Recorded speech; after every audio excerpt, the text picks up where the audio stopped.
اعتکاف کا بیان۔ اعتکاف کہتے ہیں مسجد میں اعتکاف کی نیت کر کے ٹھہرنے کو۔ حنفیہ کے نزدیک اس کی 3 قسمیں ہیں۔ ایک واجب جو منت اور نظر کی وجہ سے ہو، جیسے یہ کہے کہ اگر میرا فلاں کام ہو گیا تو اتنے دنوں کا اعتکاف کروں گی، یا بغیر کسی کام پر موقوف کرنے کے یوں ہی کہہ دے کہ میں نے اتنے دنوں کا اعتکاف اپنے اوپر لازم کر لیا، یہ واجب ہوتا ہے، اور جتنے دنوں کی نیت کی ہے اس کا پورا کرنا ضروری ہے۔ دوسری قسم سنت ہے جو رمضان المبارک کے آخر عشرہ کا ہے کہ نبی کریم صلی اللہ علیہ وسلم کی عادت شریفہ اعتکاف فرمانے کی تھی۔ تیسرا اعتکاف نفل ہے جس کے لیے نہ کوئی وقت نہ مقدار، جتنے دن جی چاہے کر لے، حتیٰ کہ اگر کوئی شخص تمام عمر کے اعتکاف کی نیت کر لے تب بھی جائز ہے۔ البتہ کمی میں اختلاف ہے کہ امام صاحب رحمۃ اللہ کے نزدیک 1 دن سے کم کا جائز نہیں، لیکن امام محمد رحمۃ اللہ کے نزدیک تھوڑی دیر کا بھی جائز ہے، اور اسی پر فتویٰ ہے۔ اس لیے ہر شخص کے لیے مناسب ہے کہ جب مسجد میں داخل ہو اعتکاف کی نیت کر لیا کرے کہ اتنے میں نماز وغیرہ میں مشغول رہے، اعتکاف کا بھی ثواب رہے۔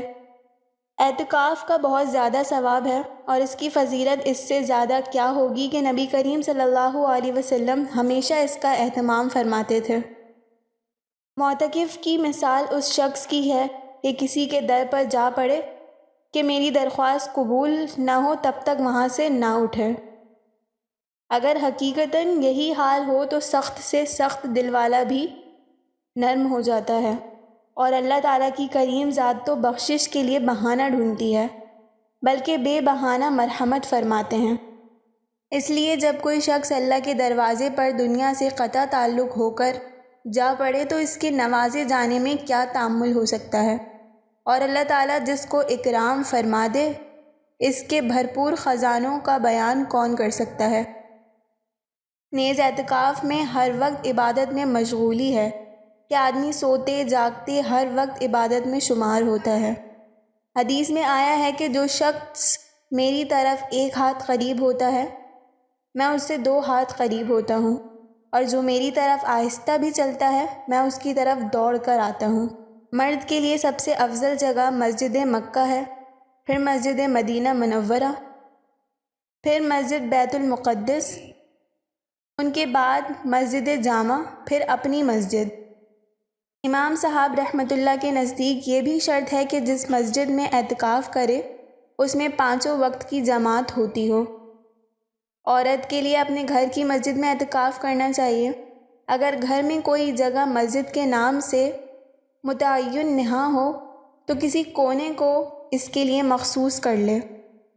عورتوں کے لیے اعتکاف بنسبت مردوں کے زیادہ سہل ہے کہ گھر میں بیٹھے بیٹھے کاروبار بھی گھر کی لڑکیوں وغیرہ سے لیتی رہیں اور مفت کا ثواب بھی حاصل کرتی رہیں، مگر اس کے باوجود عورتیں اس سنت سے گویا بالکل ہی محروم رہتی ہیں۔